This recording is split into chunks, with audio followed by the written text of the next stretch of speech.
अब हम हमारे अगले टॉपिक जो कि है inclusive growth in Chhattisgarh, Chhattisgarh का समग्र विकास, इस पर चर्चा की शुरुआत करेंगे। और इस विषय पर और प्रकाश डालने के लिए मैं हमारे पैनलिस्ट को मंच पर आमंत्रित करना चाहूँगी। हमारे साथ हैं धमशील गणवीर जी, जो वन्यजीव विशेषज्ञ हैं और अभी फ़िलहाल कांगेर वैली नेशनल पार्क में डायरेक्टर हैं।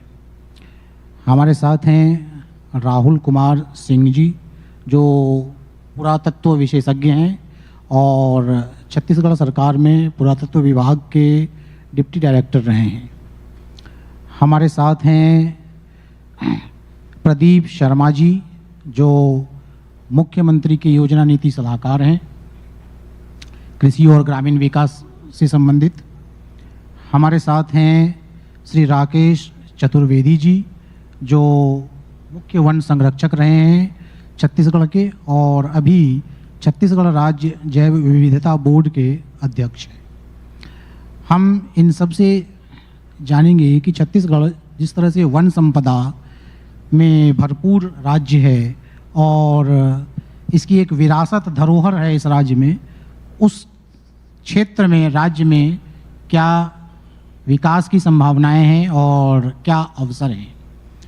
सबसे पहले हम जानना चाहेंगे गणवीर जी आपसे, छत्तीसगढ़ वन संपदा के मामले में काफ़ी धनी राज्य है और जाहिर है वन संपदा है तो वन्य जीव भी होंगे। इस लिहाज से आपको राज्य में क्या अवसर दिखाई देते हैं और उस अवसर का कितना ज़्यादा अभी तक सदुपयोग राज्य के हित में किया जा सका है? जी नमस्कार। जैसे छत्तीसगढ़ की अगर हम बात करें तो छत्तीसगढ़ अपने आप में एक यूनिक ऐसा स्टेट है जहाँ पे 44% जो है भूभाग जो है जंगलों से आच्छादित है, वनों से आच्छादित है। और उसके साथ साथ में हमारे जो जंगल के आसपास में, वनों के आसपास में रहने वाली यहाँ पे जो ग्रामीण समुदाय है, वो 70 से 80% जो हमारे जो ग्रामीण समुदाय है वो जंगल के 5 किलोमीटर परिधि में यहाँ निवासरत है। और उसके साथ साथ में हमारे यहाँ पे जो लघु वनोपज जो अगर हम उसकी बात करें तो लघु वनोपज से ये इसके लिए ये छत्तीसगढ़ जो है अभी पूरे देश में जो है अव्वल नंबर पे इसको जाना जाता है। उसके साथ साथ में हमारे जो छत्तीसगढ़ है, यहाँ पे जो हमारी जो वनौषधियाँ है वो प्रचुर मात्रा में यहाँ पाई जाती है। तो इस प्रकार से हमारे जो छत्तीसगढ़ के जो नैसर्गिक जो संपदा है वो बहुत ही रिच है, बहुत ही अपने आप में एक जो है यहाँ पे हेरिटेज, मतलब इसको हम बोल सकते हैं कि हमारा नेचुरल हेरिटेज यहाँ पे पाया जाता है। उसके साथ साथ में हमारे यहाँ पे वन्य जीवों को भी बहुत सारी प्रचुर मात्रा में पाए जाते हैं। हमारे यहाँ पे वाइल्ड बफेलो है जो केवल इंडिया में, आसाम में और छत्तीसगढ़ में ही पाया जाता है, वो हमारे छत्तीसगढ़ में एक जो है देखने को मिलता है। और उसके साथ साथ में हमारा जो बस्तर हिल मैना है वो भी हमारे छत्तीसगढ़ राज्य का जो पक्षी है, राजकीय पक्षी है, वो हमारे छत्तीसगढ़ में है। और बहुत सारी ऐसे जो वन्यजीव है, जो जैव विविधता है, हमारे छत्तीसगढ़ में देखने को मिलती है। और इसके लिए हम लोग लगातार जो है शासन और हम लोग वन विभाग की ओर से लगातार प्रयासरत है कि इनको हम लोग हमारी जो वनों के आसपास रहने वाले जो समुदाय है उनके साथ मिलके हम लोग जो है इनके संरक्षण के लिए लगातार हम लोग प्रयास कर रहे हैं। और इनके संरक्षण के साथ साथ में जो हमारे जो वनों के आसपास रहने वाले जो आदिवासी समुदाय है, जो ग्रामीण है, उनको हम लोग कैसे रोजगार के साधन, कैसे अवसर कैसे उपलब्ध करा सकते हैं, इस दिशा में भी हम लोग जो है लगातार जो है प्रयासरत है। जी राकेश जी, गणवीर जी ने जैसे बताया कि वन्य जीव के क्षेत्र में छत्तीसगढ़ में क्या संभावनाएं हैं। वन संपदा के साथ साथ फॉरेस्ट मिनरल्स भी एक राज्य में बहुत बड़ी संपदा मानी जाती है जो छत्तीसगढ़ में भरपूर मात्रा में उपलब्ध है। तो अगर हम इस लिहाज से देखें तो इस लिहाज से क्या संभावनाएं हैं और उसका कितना दोहन हो सका है अभी तक? देखिए, छत्तीसगढ़ राज्य में लगभग 20,000 गांव हैं, जिनमें से 8,000 गांव ऐसे हैं जो वन क्षेत्रों से 5 किलोमीटर की परिधि में स्थित हैं और इन 8,000 गांव की जो अर्थव्यवस्था है वो प्रत्यक्ष या परोक्ष रूप से वनोपज पर आधारित है। जो 44% भूभाग में वन क्षेत्र हैं छत्तीसगढ़ में, वो बहुत ही महत्वपूर्ण काष्ठ प्रजाति के हैं और लघु वनोपज से भरपूर है। वर्ष 2018 में मैं ये बताना चाहूँगा कि तेंदुपत्ता जो एक बहुत ही महत्वपूर्ण लघु वनोपज है और लगभग 14 लाख परिवार जो पूर्णतः वनवासी हैं, वन क्षेत्रों में निवास करते हैं, उनकी आजीविका का एक बहुत बड़ा साधन लघु वनोपज का संग्रहण है। वर्ष 2018 में तेंदुपत्ते का जो संग्रहण मूल्य था वो 2,500 रुपये प्रति मानक बोरा था। 7 लघु वनोपज थे जो न्यूनतम समर्थन मूल्य पर सरकार क्रय करती थी।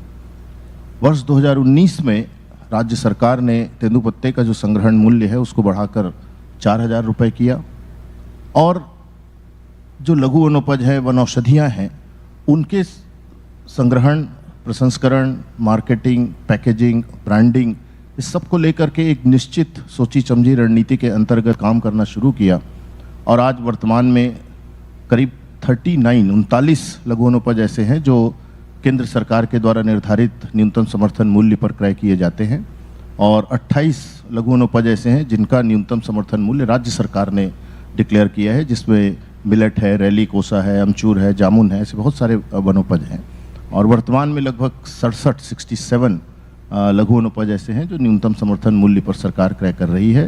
लगभग 4,000 गाँव में 800 से ऊपर हाट बाज़ारों में 4,800 के करीब महिला स्व सहायता समूहों के माध्यम से लगभग 80,000 महिलाएं संग्रहण, प्रसंस्करण, वैल्यू एडिशन, मार्केटिंग, ब्रांडिंग इसमें काम कर रही हैं और उससे एक बहुत बड़ा ग्रामीण अर्थव्यवस्था को मजबूती मिली है। यहाँ मैं यह बताना चाहूँगा कि कोविड के कार्यकाल में जब लॉकडाउन 1, 2, 3 था, उस एक साल में जब लगभग सारे कार्य, निर्माण कार्य बंद थे, उस दौरान छत्तीसगढ़ राज्य ने देश का 73% लघु वनोपज खरीदा था और वनवासी क्षेत्रों में वनवासियों की आय में ज़बरदस्त वृद्धि हुई थी।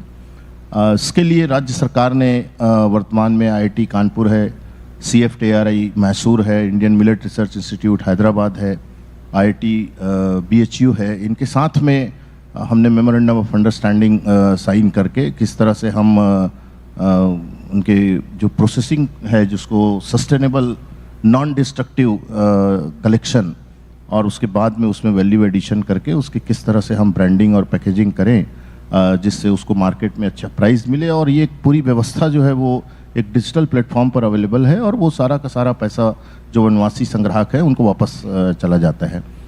इसके लिए सर्टिफिकेशन की व्यवस्था भी की गई है, क्योंकि जब तक ऑर्गेनिकली सर्टिफाई नहीं होता है प्रोडक्ट्स की उतनी ज़्यादा वैल्यू नहीं मिलती है मार्केट में। उसके लिए पूरे राज्य में 5 जगहों पर टेस्टिंग लेबोरेटरीज भी बनाई गई है और एक बहुत ही सिस्टमेटिक तरीके से इसके संग्रहण का और प्रसंस्करण का कार्य चल रहा है। आज लगभग 126 ऐसे प्रोडक्ट्स हैं जो इन लघु वनोपज और वनौषधि प्रजातियों से बनाए जाते हैं, जो फ्लिपकार्ट और अमेजॉन पर भी अवेलेबल हैं। छत्तीसगढ़ हर्बल्स के नाम से दुबई तक के और सिंगापुर तक के हमारे महिला संग्राहकों को अंतर्राष्ट्रीय स्तर पर इस कार्य के लिए सम्मानित किया गया है। ये जहाँ तक इसके लिए राज्य सरकार ने इंडस्ट्रियल पॉलिसी में भी जो फूड प्रोसेसिंग यूनिट है या जो माइनर फॉरेस्ट प्रोड्यूस पर आधारित जो प्रोडक्ट्स हैं उनके लिए टॉप प्रायोरिटी सेक्टर में इंडस्ट्रियल पॉलिसी में इसको रखा हुआ है। और कास्ट प्रजातियों के लिए जो नॉन फॉरेस्ट्री एरियाज़ है, वन क्षेत्रों के बाहर किसानों को इस काम से जोड़ने के लिए मुख्यमंत्री वृक्ष संपदा योजना जो इस वर्ष लागू की गई, जिसके अंतर्गत 38,000 एकड़ में कमर्शियल प्रजाति के प्लांटेशंस किए गए, जो न केवल क्लाइमेट चेंज मिटिगेशन इश्यूज़ को हैंडल करने के लिए भी महत्वपूर्ण है, बल्कि उससे किसानों की आय में काफ़ी वृद्धि होगी।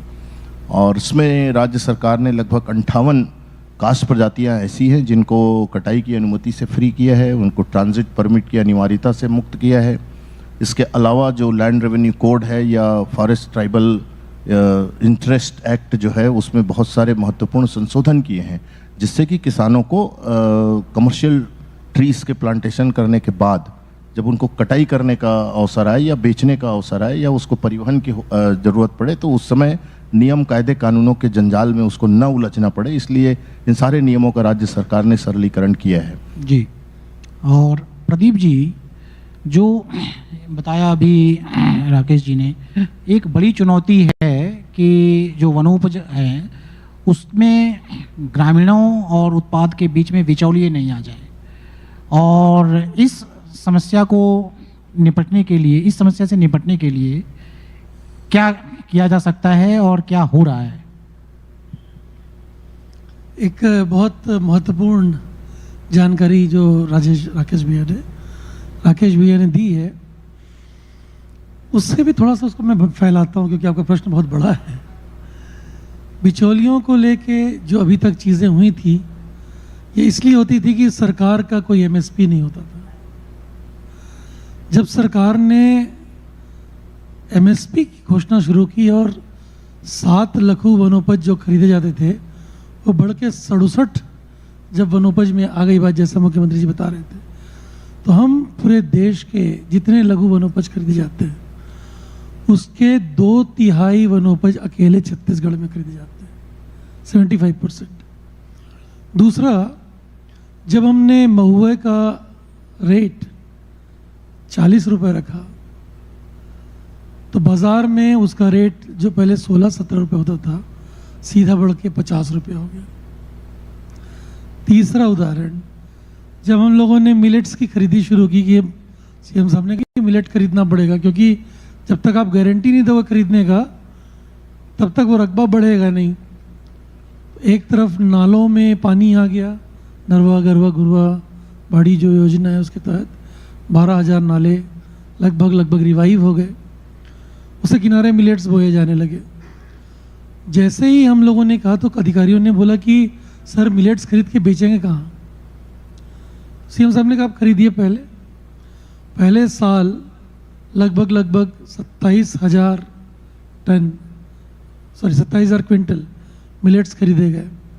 दूसरे साल घट के वो 6,000 क्विंटल हो गया। क्यों? क्योंकि जो लोग खरीदते थे उन लोगों ने आके इन मिलेट्स को सरकार के समर्थन मूल्य से ज़्यादा लेके मार्केट में बेच दिया। तो ये जो है वो किसान को डायरेक्ट सपोर्ट करने का एक प्रोसेस है, जिसमें आप मार्केट के फ्री ट्रेडिंग को जारी रखते हैं, लेकिन आप तय कर देते हैं कि भाई आप इससे नीचे नहीं बेचिएगा, मिनिमम सपोर्ट प्राइस। धान में आता हूँ, गर्मी का धान 1200 रुपये में बिकता था। बार बार डिमांड आती थी गर्मी के धान को खरीद लीजिए। अब चूंकि 30% इलाके में ही गर्मी का धान होता है, उतने में सिंचाई है। लेकिन जैसे ही 1850 प्लस समर्थन मूल्य के साथ बोनस ये मिला के 2650 हुआ, गर्मी का धान इस साल 2400 रुपये में बिका है, पहले कभी नहीं बिका था। तो क्या होता है कि जब आप मिनिमम सपोर्ट प्राइस जो है उसको ठीक से इम्प्लीमेंट करते हैं तो बाजार के जो एक्टिव फोर्सेस हैं मार्केटिंग के वो बढ़ जाता है। इस तरह की योजनाओं से फ्री मार्केट का जो सपोर्ट सिस्टम बनना चाहिए वो एक पॉलिसी लेवल पे फ्रेमवर्क के साथ खड़ा हो गया। तो छत्तीसगढ़ में आज आप ये नहीं कह सकते कि कोई नमक बेच के चिरौंजी ले रहा है। आज आप सबके लिए एक व्यवस्था है, चिरौंजी बेचना, यहाँ जाइए, इस काउंटर पे जाइए, वन धन योजना केंद्र में जाइए, वहाँ पर आपको समर्थन प्राइस में आपको मिलेगा। अब आप नमक जाके वापस खरीद लीजिएगा। वैसे तो अब नमक खरीदने की भी ज़रूरत नहीं है, सरकार इतना नमक बांट रही है। तो ये जो चीज़ है वो तेंदुपत्ता में 4,000 रुपये की वृद्धि, ये जो वनोपज में सिस्टम बना है ये पूरी तरह से उस मार्केटिंग इंफ्रास्ट्रक्चर का मिनिमम सपोर्ट प्राइस ठीक से तय करना और उसको इम्प्लीमेंट करना, इन दोनों फ्रंट पे सरकार ने बहुत अच्छा काम किया। राहुल जी, अब हम आपके पास आना चाहेंगे।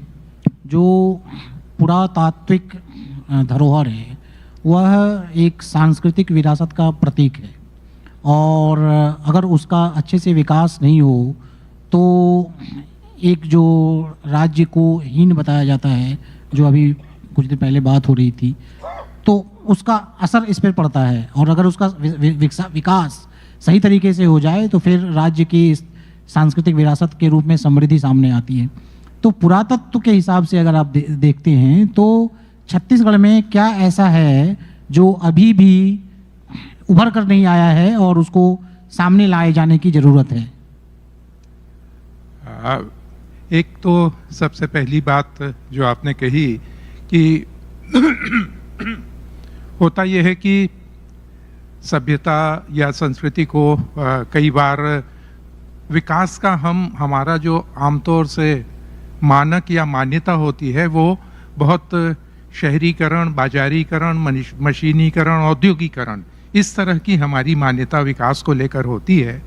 लेकिन छत्तीसगढ़ उन कुछ राज्यों में से है जिनको, जैसा कि अभी बात हो रही थी, 44% वन है। तो वन है इसका मतलब ये जंगली प्रदेश नहीं है, बल्कि ये तो हमारे अपने संस्कृति के रक्षण का ये आंकड़ा है कि हम अपने प्राकृतिक संसाधनों को कितना सुरक्षित या बचा के रख पाते हैं। और यही बात हमारी पुरातात्विक समृद्धि के साथ, संपदा के साथ, हमारी सांस्कृतिक समृद्धि के साथ ये हुआ है। क्योंकि बस्तर, जिसको यूँ जंगल, आदिवासी या वन्य पशु पक्षियों के लिए जाना जाता है, उतना ही महत्वपूर्ण पुरातत्व की दृष्टि से है, उतना ही महत्वपूर्ण संस्कृति की दृष्टि से है। ढेर सारे ऐसे स्थल हैं।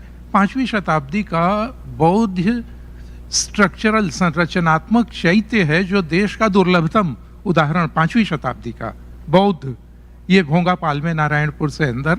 और ऐसे बारसूर स्थान है, दंतेवाड़ा है, गढ़धनोरा है, नारायणपाल है, ऐसे ढेर सारे स्मारक हैं, ढेर सारे स्थल हैं जो इस तरह के हैं। आप जिन्हें आगे लाने की, सामने लाने की, प्रकाश में लाने की बात है, तो मैं ये बहुत जिम्मेदारी से कहना चाहूँगा कि पुरातत्व का क्षेत्र और संस्कृति का क्षेत्र आपको आपकी दृष्टि सीमा का विस्तार करता है। मेरे कहने का आशय ये है कि हम जब पुरातत्व की बात करते हैं तो एक छोटी सी से मैं आपको ये स्पष्ट करना चाहूँगा आप सभी को कि जब हम विकास की बात करते हैं तो विकास की योजना बनाई जाती है, उसका क्रियान्वयन, और क्रियान्वयन के बाद उसका इम्पैक्ट असेसमेंट कि कितने समय में ये कार्य योजना पूरी होगी, इसका लाभ कितने समय में मिलना शुरू होगा। और अगर ये बहुत लॉन्ग टर्म है तो इसके साथ फिर उसका लॉन्ग टर्म होना उसके लिए नेगेटिव माना जाने लगता है। मैं हमेशा ये बात कहता हूँ कि अगर आप किसी 1000 साल पुराने स्मारक के संरक्षण की बात कर रहे हैं तो आपकी दृष्टि 100 साल भविष्य की तो होनी चाहिए। अगर आप उससे तीसरे साल में आप ये मानेंगे कि आपकी योजना का आउटपुट आया कि नहीं, अगर आपको इतनी बेचैनी है, आपका विकास का मॉडल ये है, तो आप मान के चलिए कि आप संस्कृति की रक्षा नहीं कर पा रहे हैं। पुरातत्व की एक जो दृष्टि होती है, समग्रता होती है, वो उसका बहुत एक बढ़िया उदाहरण है। उसके साथ मैं अपनी बात शायद ज़्यादा स्पष्ट कर पाऊँगा कि जो शिखर जी, पारसनाथ जैन साहब यहाँ बैठे हैं, पारसनाथ जो बहुत प्रसिद्ध जैन तीर्थ है, जब उसको पर्यटन स्थल घोषित करने की बात हुई तो पूरे जैन समुदाय ने उसका विरोध किया। कान्हा जो वन्य क्षेत्र है उसमें जो पर्यटक जाते हैं उनकी संख्या नियंत्रित की जाती है। और ये सब कारण ये होता है कि विकास का मतलब वो अंधाधुंध विकास नहीं होता, सिर्फ आंकड़े नहीं होते, उन संस्कृति की रक्षा, उनका संतुलन होता है। तो दरअसल संस्कृति के विकास में होता यह है कि विकास का कोई भी कार्य है उसमें संस्कृति का कंपोनेंट शामिल हो रहा है कि नहीं, वो हमारी संस्कृति के अनुकूल है कि नहीं। और वो अगर हो रहा है तो मैं मान के चलता हूँ कि वो सबसे आवश्यक होता है। और जैसा अभी बात हो रही थी, माननीय मुख्यमंत्री जी ने कहा कि अपने गौरव की रक्षा करना, अपने गौरव को उभारना, अपनी अस्मिता को, अपने पहचान को रेखांकित करना, और उसके साथ साथ इन सभी पर्वों, उत्सवों को हम मनाते हैं तो हमारा जो आत्मिक विकास होता है, मनुष्यत्व का विकास होता है, वो शायद अंततः सभी विकास का वो सबसे महत्वपूर्ण कारक होता है। और ये जो इस दौरान हो रहा है, और एक तरह से मैं मानता हूँ कि जिसकी शुरुआत हुई है, वो मुझे लगता है कि उसको अधिक गति देने की, सम्मान देने की, महत्व देने की आवश्यकता अभी भी बाकी है। उस पर जोर देना ज़रूरी है। प्रदीप जी, अब हम आपके पास आएंगे। जो आपने कृषि उपज की बात की, और जैसा कि छत्तीसगढ़ में करीब 1/3 आबादी आदिवासियों की है, और आदिवासी ऐसी कौम है जो ज़मीन के मामले में बहुत गरीब उसको कह सकते हैं आप। ज़मीन जिसके पास बहुत कम होती है, और अगर जिसके पास है भी ज़मीन तो उसके पास खेती करने के पैसे नहीं होते हैं। तो उसको उपज हो, इसके लिए तो पहले ज़मीन होनी चाहिए, तब वो उपज पैदा करेगा और फिर उसको बेचेगा। तो उसके पास ज़मीन का रकबा बढ़े, इसके लिए क्या किया जा सकता है और क्या हो रहा है? राहुल जी की बात को थोड़ा आगे बढ़ाते हुए एक बात कहना चाहता हूँ। यदि ये 23 साल में पिछला 5 साल निकाला जाए तो ये छत्तीसगढ़ के रिनासा का काल है। ये जो है पुनर्जागरण का काल। जैसे बंगाल में रिनासा हुआ था, देश में रिनासा हुआ था, तो सभी दिशाओं में सभी लोग आगे बढ़े थे, कला में, संस्कृति में, आदिवासी संस्कृति में, कृषि में। तो ये उस समय का इस तरह का काल है ये छत्तीसगढ़ के लिए कम से कम। दूसरी बात ये मैं थोड़ा करेक्ट करना चाहूँगा आपको कि मैदानी इलाकों में लगभग 18% लोग लैंडलेस लेबर है।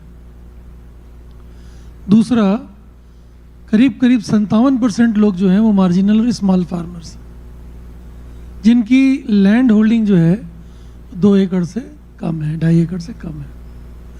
आदिवासी इलाकों में ज़मीन ज़्यादा है। जी, ज़मीन ज़्यादा है, ठीक है ना, ऑनरशिप। हाँ, ज़मीन ज़्यादा है। बात यह है कि आदिवासी खेती कैसी करता है। तो आदिवासी खेती हमारे जैसे नहीं करता है। हम लोग बहुत मोनोक्रॉप कल्चर करते हैं, है ना। आदिवासी बिल्कुल जैसे धरती चलती है वैसा खेती करता है। पर्मा कल्चर जिसको बोलते हैं ना, हम लोग एग्रीकल्चर करते हैं, आदिवासी पर्मा कल्चर करते हैं। थोड़ा भुट्टा, है ना, पानी गिरा भुट्टा बो दिया, वो सॉइल डेप्थ हार्डली आधा फीट है, वहाँ भुट्टा उसने बो दिया, इतना ग्रीसी रूट सिस्टम है, हो जाएगा। मक्के की पैदावार इस सरकार के आने के बाद अकेले बस्तर में 23% बढ़ी है। मक्के को हम समर्थन मूल्य में खरीद नहीं सकते, उससे ज़्यादा मूल्य देके उसको आंध्र प्रदेश के लोग ले जाते हैं। क्यों? क्योंकि मक्के को जिस तरह से वो खेती करते हैं उसमें जो इंफ्रास्ट्रक्चर सपोर्ट है, हमने धान से ज़्यादा 10,000 रुपये दिए हैं। धान में हम 9,000 देते हैं, धान को छोड़ के जो खेती करता है उसको 10,000 देते हैं। मक्का बोया गया, मक्का इतना ज़्यादा होता है, आप बस्तर क्रॉस करेंगे कांकेर के बाद, चारों तरफ हजारों एकड़ मक्का ही मक्का दिखता है, और वो बाजार में नहीं आता क्योंकि वो वहीं से निकल जाता है, रायपुर नहीं आता वो। तो इस तरह से एक तो आदिवासी की बात है कि वो खेती। दूसरा, आदिवासी समाज जो है वो थोड़ा डिफरेंट काइंड ऑफ समाज है। छत्तीसगढ़ी समाज जो है ना, उसको आप लार्जली आदिवासी समाज ही कह सकते हैं, क्योंकि हमारे यहाँ ऐसा भेद बहुत थोड़ा कम है। हम सब लोग एक तरह रहे हैं, हर गांव में जंगल था। जैसे राकेश जी बता रहे थे ना, 20,000 गांव में 8,000 गांव तो ऐसे हैं जो जंगल से 5 किलोमीटर की विसिनिटी में है। तो हमारे जो पूरा जो कल्चर है ना, वो एकदम अलग अलग जैसा कुछ कल्चर नहीं है। सैला, डंडा, गेड़ी, भाटी, भौरा, बाटी सब जगह चलता है।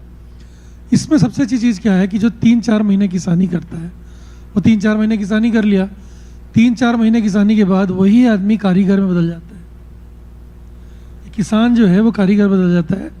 इस आदमी ने अधिकतम मतलब वो बढ़ई हो जाता है, लोहार हो जाता है, कुछ भी हो जाता है। तो हम लोगों ने ये किया कि खेती के साथ साथ रूरल इंडस्ट्रियल पार्क शुरू किया। ये जो उसका 6 महीने जो कारीगरी का होता है, उस कारीगरी को अब अपने घर में नहीं कर सकता, उसमें टेक्नोलॉजी ट्रांसफ़र की ज़रूरत है। तो बढ़ई जो है वो अच्छा कर सके, तो सरकार ने 300 जगह में 600 करोड़ रुपए उपयोग करके 3 से 5 एकड़ का रूरल इंडस्ट्रियल पार्क गांव के भीतर बनाया। उस गांव के भीतर रूरल इंडस्ट्री, ये देश का पहला और अप्रतिम प्रयोग है। आज रूरल इंडस्ट्रियल पार्क में लगभग 11,000 लोग काम कर रहे हैं, और ये 1 साल हुआ उस योजना को ले देके 11,000 लोग काम कर रहे हैं। तो ये अपनी खेती से बचे समय में, कुम्हार आता है, उसको चाक उपलब्ध है जो मोटराइज्ड है, वो ज़्यादा घड़े बना रहा है, बढ़ाई के लिए सारी चीज़ें दी हुई हैं। चमड़े का काम करने वाले चमड़े का काम कर रहे हैं, महिलाएं खाद्यान्न बना रही हैं, अगरबत्ती बन रहा है। तो इस तरह की जो चीज़ जो खाली समय उसका था ना, चाहे वो आदिवासी हो गैर आदिवासी हो, तो ये जो कारीगर समुदाय है छत्तीसगढ़ में, वो पूरी तरह से गांव के भीतर रूरल इंडस्ट्रियल पार्क में जा रहा है और अपनी चीज़ें पैदा कर रहा है। छत्तीसगढ़ हमेशा से अपनी कारीगरी के लिए बहुत मशहूर था। चाहे आप यहाँ का बस्तर का डोगरा आर्ट देख लीजिए, आप डोगरा आर्ट को देखेंगे तो पता चलेगा कि ये कितना सुंदर मूर्ति बनाते हैं। बनाएंगे क्योंकि उनके यहाँ लोहा मिलता था, लोहे की खदानें थी वहाँ, पहाड़ तो थे ना, खदान तभी खोला आपने, तो वो लोहा बनाते थे। इनका लोहा यहाँ से ग्रीस तक जाता था। जिन जिन जगहों में पुराने पोर्ट मिले हैं राहुल जी के यहाँ, सब जगह ग्रीस क्रीक सिक्के मिले। क्या खरीदते रहे होंगे यहाँ से? इनके लोहे में कभी जंग नहीं लगती थी, 300-400 डिग्री में बना लेते थे। भिलाई में 1100 डिग्री में बनाना पड़ता है। ये जो टेक्निकल समाज है, छत्तीसगढ़ के लोग समझते ही नहीं कि टेक्निकल समाज है। भूपेश बघेल जी की सरकार ने पहली बार आइडेंटिफाई किया कि कृषक के साथ साथ टेक्निकल समाज है, टेक्निकल के साथ साथ ये नाचने गाने वाला समाज भी है, सांस्कृतिक समाज भी है। तो किसान, कारीगर और कलाकार ये एक ही व्यक्ति के वर्तुल में पूरा घूमता है। पहले 4 महीने कृषि किया, किसान हुआ, 4 महीने के बाद 6 महीने वो कारीगर रहा, आखिरी 2 महीना आ गया गर्मी में, सब ठीक हो गया। अब गम्मत, रहस, नाचा, पंडवानी, मतलब बड़े बड़े लोग बैठे हैं, पद्मश्री लोग, बताएंगे कौन कौन सी चीज़ें होती हैं। लेकिन इतना ये पूरा गर्मी का समय होता है कि आपको हर गांव जो है सांस्कृतिक रूप से आंदोलित नजर आएगा। और भूपेश बघेल जी की सरकार के आने के बाद हर आदमी को लगने लगा है कि उसका शेयर मिल गया उसको। जी राकेश जी, अब हम फिर आपकी तरफ आएंगे। जो वन उपज है, इसको बढ़ाने के साथ साथ वन संपदा का दोहन एक संतुलित तरीके से हो, इसके लिए क्या होना चाहिए? इसके लिए देखिए, इसमें 2 पहलू है जिस पर हमको ध्यान देने की ज़रूरत है। जैसे मैं आंवले का उदाहरण देना चाहूँगा।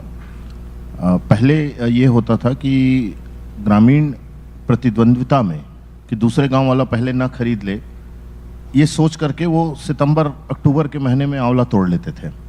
उसकी कीमत जो थी वो 8 रुपये 10 रुपये किलो से ज़्यादा नहीं होती थी। यदि उस आंवले को पेड़ पर पकने दिया जाए और उसको यदि दिसंबर जनवरी में तोड़ा जाए तो उसकी वैल्यू मार्केट में 20 से 25 रुपये किलो बढ़ जाती है। तो यहाँ पर जो एक बहुत महत्वपूर्ण आवश्यकता ये थी कि जो वैज्ञानिक विदोहन के लिए, नॉन डिस्ट्रक्टिव एक्सप्लॉयटेशन के लिए जो ग्रामीण हैं उनको प्रशिक्षित किया जाए।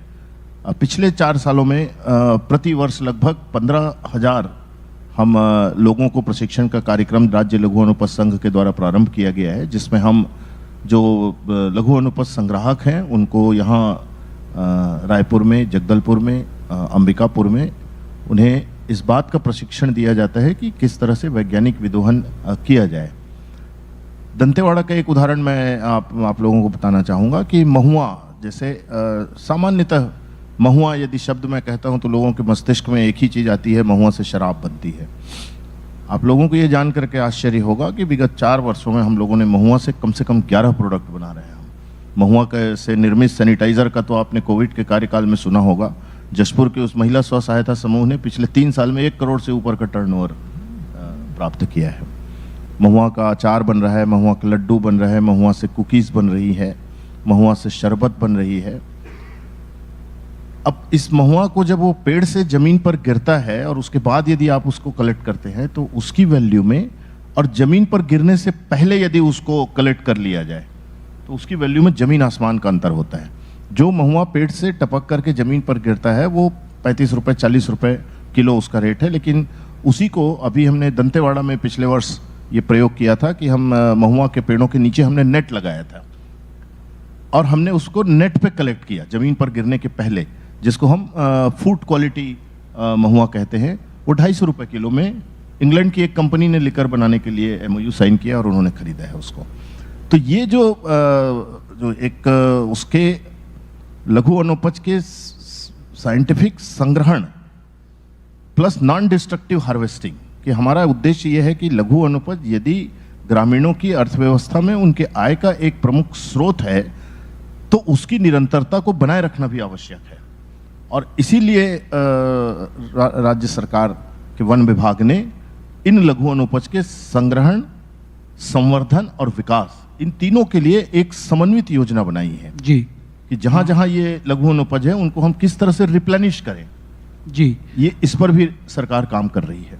अच्छा गणवीर जी, अब हम अंत में आपके साथ आएंगे और आपने जो बताया पर्यटन के लिहाज से संभावनाएं भरपूर हैं इस प्रदेश में, बट उन संभावनाओं का दोहन उस स्तर से ऐसा लगता नहीं है कि हुआ है। मतलब पर्यटन के मानचित्र पर छत्तीसगढ़ भारत में उतना उभर कर नहीं आया है। तो आपको क्या लगता है कि इस मोर्चे पर कहाँ पर कमी रह रही है और उस कमी को दूर कैसे किया जा सकता है? जी, इसमें मैं बताना चाहूँगा कि छत्तीसगढ़ हमारा राज्य ऐसा है जो वन संपदा से काफ़ी जो है ये रिच है, और उसके साथ साथ में हमारे यहाँ पे जो प्राकृतिक धरोहर है, जो सांस्कृतिक धरोहर है जिसके बारे में राहुल जी बता रहे थे, तो ये हमारे यहाँ पे एक यूनिक कल्चर हमारे यहाँ पे देखने को मिलता है जो छत्तीसगढ़ राज्य, और ख़ास करके छत्तीसगढ़ में भी अगर हम लोग बात करें तो सरगुजा हो, चाहे वो या बस्तर हो, तो हमारे यहाँ पे जो ये चाहे वो प्राकृतिक धरोहर हो, जैसे जंगल है हमारे यहाँ पे, बड़े बड़े यहाँ पे हमारे यहाँ पे वाटरफॉल्स है, चाहे वो तीरथगढ़ वाटरफॉल हो, चाहे वो चित्रकूट वाटरफॉल हो, और उसके साथ साथ में हमारे बस्तर की अगर हम लोग बात करें तो बस्तर में कई सारे ऐसी जगह है जहाँ पे जो है अभी पर्यटक जो है लगातार उसमें आ रहे हैं। और एक पर्यटन के दृष्टि से अगर हम लोग बात करें तो लोग छत्तीसगढ़ को एक नक्सल राज्य के रूप में ज़्यादा देखते हैं, तो हम इस दिशा में भी लगातार ये प्रयास कर रहे हैं कि लोगों का परसेप्शन जो है वो कैसा चेंज कर सके। क्योंकि यहाँ पे जो है जब आप छत्तीसगढ़ में आते हैं और जब यहाँ की जो संस्कृति है, यहाँ की जो आदिवासी संस्कृति है, उसको जब आप करीब से देखते हैं तो यूनिक आपको विशेष संस्कृति यहाँ पे देखने को मिलती है। और ऐसी संस्कृति यहाँ पे है, जैसे इसके पहले बता रहे थे कि चाहे वो लघु वनोपज संग्रहण हो, चाहे वो उनका नेचर से कनेक्शन हो, यहाँ की संस्कृति ऐसी है कि उनका हर एक जो यहाँ के जो आदिवासी समुदाय है उनका गहरा संबंध जो है अपने प्रकृति से रहा है। और ये प्रकृति और संस्कृति का जो ये समागम है, ये हमको यही छत्तीसगढ़ में ही आपको देखने को मिलेगा। और जो पर्यटक अभी जो आ रहे हैं उनको हम लोग जो है यही चीज़ों के तरफ एक्सप्लोरेशन के लिए, ये पर्यटन के साथ जोड़ने के लिए हम लोग प्रयास कर रहे हैं। और उसी सिलसिले में हमने देखो बस्तर करके एक आयोजन अभी उसको परसेप्शन मैनेजमेंट का इनिशिएटिव के अंतर्गत हमने स्टार्ट किया है, ताकि लोग जो है यहाँ पे आकर देखें कि यहाँ का कल्चर कैसा है, यहाँ की संस्कृति कैसी है, यहाँ की जो धरोहर है वो कैसी है। और उसके साथ साथ में जो है यहाँ के संस्कृति से कुछ वो चीज़ें जो है पर्यटक जो है सीख के भी जाए। क्योंकि जैसे हम बात कर रहे थे कि संस्कृति से कैसे उनका संबंध है, हर एक यहाँ पे आदिवासी संस्कृति में एक टोटेम का कल्चर है। जैसे आपको मैं बताना चाहूँगा कि हर एक, जैसे कोई अगर बघेल यहाँ पे कोई लिखते हैं तो वो बाघ को नहीं मारना या बाघ का संरक्षण करना उनका एक दायित्व है। अगर कोई नाग यहाँ पे लिखते हैं तो वो नाग जो है, सर्प जो है उनको नहीं मारते हैं। कोई अगर मरकाम है तो वो जो है या कश्यप है तो वो कछुए की पूजा करेंगे। मतलब देखिए कि कैसे संस्कृति और प्रकृति ने कैसे ये दोनों का ये एक संबंध बना के रखा है। और उसी के चलते जैसे अभी सर जैसे बता रहे थे कि लघु वनोपज संग्रहण में भी जो है अगर हम बात करें तो यहाँ की जो आदिवासी कल्चर अगर हम लोग उनकी बात करें तो जब महुआ का कलेक्शन होता है या फिर जो है इमली का कलेक्शन होता है या चाहे आम को तोड़ने का है तो उसके पहले उसकी पूजा की जाती है। मतलब कोई भी ऐसा वृक्ष नहीं है जिसकी यहाँ पे पूजा नहीं की जाती है। और जो विनाश विहीन विधोहन जिसकी हम लोग बात कर रहे थे, सर बात कर रहे थे कि नॉन डिस्ट्रक्टिव हार्वेस्टिंग, मतलब उस पेड़ को नुकसान भी ना हो तो उसके लिए लोग पहले जब तक वो मैच्योर नहीं होगा तब तक वो उसको फल को वो उसका संग्रहण नहीं करते। तो ये पुरानी ये संविधा, ये पुरानी संस्कृति रही है और इसी संस्कृति को हमको उससे सीखने की ज़रूरत है। बीच में जो जिस प्रकार से बिचौलिया लोगों ने इनको जो है ये बीच में जो इनका इन्वायरमेंट मतलब जो है वहाँ पे थोड़ा दूषित करने का प्रयास किया, लेकिन अभी शासन की जो अभी हम लोग लगातार प्रयास कर रहे हैं कि लोगों को उनकी संस्कृति के बारे में ही बताकर हम लोग जो है कैसे विनाश विहीन विधोहन कैसे कर सकते हैं और संस्कृति को बचाते हुए भी हम लोग जो है इनको जो है कैसे पर्यटन के साथ भी जोड़ सकते हैं। यहाँ की जो जैसे सर बता रहे थे कि यहाँ पे जो मिलेट्स है, हमारे बस्तर में मिलेट्स के लिए काफ़ी जाना जाता है।